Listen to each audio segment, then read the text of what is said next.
Eagles couldn't complete the comeback against the Buccaneers. The defending champs won, but there's a lot to look forward to on Sunday. There's 60 seconds on the clock. You guys shared that minute to tell me the most important things you want to see. The Florida teams are in London. You just heard from Richard Graves, Dolphins, Jags. What are you guys looking at? First, I want to shout out Richard for the pronunciation of Tua Tagovailoa. It took me about 6 months. He got it in his first shot this morning. I am proud of him for that, and really good report, too, because I think that flight is important with Tua. Like, he's on this 8-hour flight. He lands, and if his ribs aren't where they want them to be, they've got other quarterbacks, and they might want to say, hey, let's not push it for this week against the Jaguars, where we can maybe win without Tua out there.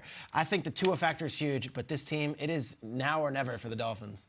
Yeah, you're absolutely right. It is now for never. This is a team that won 10 games last year, and we expected them to be a lot better. Not having Tua out there has been a big loss. But I'm excited to see Trevor Lawrence, the young quarterback, continue his progression, continue growing, continue making plays. I can't wait. Gardner Minshew beat the Phillip Rivers Indianapolis Colts, and that's the last time that the Jaguars won. They've lost 20 straight. Week 1. It was Minshew over Rivers in their last one. Enough. Urban Meyer was through the news cycle and is now not being talked about because of another coach. And I really think they could get a win in London. And when they do, I hope Urban Meyer doesn't stay over there with the team going home. Ooh, there's that rookie quarterback that combined 0-5. Rookie quarterbacks not very successful in London. Just one touchdown pass among them all time. Maybe Trevor Lawrence turns that around up against Tua Tagovailoa. Now, Washington hosts the Chiefs. This one in Kansas City. What are we looking for here? D'Angelo, go. Oh, this is the bad defense bowl right here. I mean, you talk about Kansas City's defense, and then you talk about Washington's defense. But it's going to be a lot of points, Kay. You're right. Fantasy points all day. Taylor Heineke, deep ball. Then you got Patrick Mahomes, deep ball. I'm just watching offensive explosion. I told you, nobody plays defense anymore. So. All right. Well, you want an explosion? I'm here for it. How about the explosion if the Kansas City Chiefs lose this game? Oh. Then we have to start asking, are the Chiefs going to get a wild card? Are they going to make the playoffs? It's totally fair. They do not get exception. Eventually, you have to win, especially on this kind of trip against this kind of team that's struggling. Chiefs lose this game is nuclear. Yeah, you know, yes. Nuclear. And I hear you. And yesterday we talked about Sean Taylor's jersey being retired and hung to the rafters. And in our show, immediately it was like, that's amazing news. The response online and from a lot of people around the league were like, not great. That's a bunch of crap. Yeah. Like, how could you on 3 days' notice you're going to say this to cover up whatever else is going on in the news? Jason Wright, the team president, came out and he said, hey, no, this has been a long time. We're working on it. Maybe the news was delivered the wrong way. But this is something that's been planning since the offseason. Both he and Bobby Mitchell are going to get their jerseys retired. I just want everyone to appreciate Sean Taylor this weekend because defense might not be a premium in this one, D'Angelo. It's well said. Be with your thoughts, keeping it all the way real. The Chiefs 9-1 all-time, guys, against Washington. Their last win in the matchup came in 1983 during friend of the show, Joe Theismann's MVP season. Long time ago since Washington had success against the Chiefs. Now let's go to Soldier Field. It's an NFC North showdown between the Packers and the Bears. What are we looking for in this one? Eeny, meeny, miny, Kyle. Number 1 for the Bears. The first time he was ever mic'd up at a practice, someone mentioned to him something about the Packers. When assistant coach, he goes, ooh, Green Bay, we don't talk about them around here. He gets it. This guy has been on Ohio State. He understands a rivalry. He understands what time it is.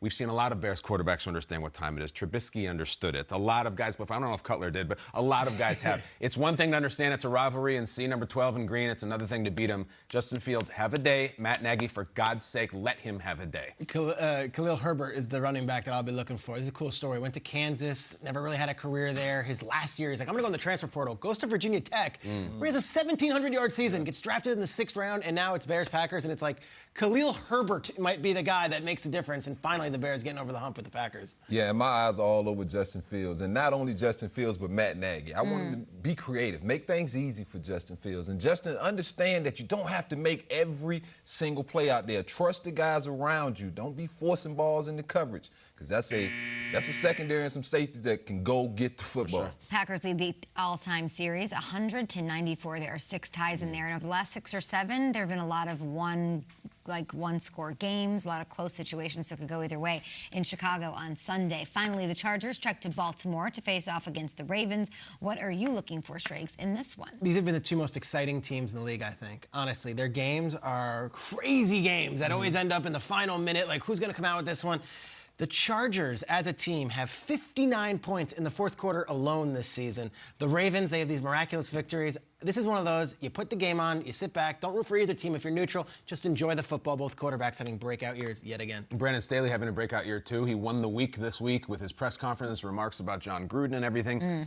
But he's not a motivational speaker. He is not a politician. He's a football coach. And he's a defensive-minded football coach who just saw his team get absolutely run through when Cleveland wanted to snap their fingers. I need to see some defense from the Brandon Staley Chargers. I like the way he speaks and I like him as a guy. Let's play some D.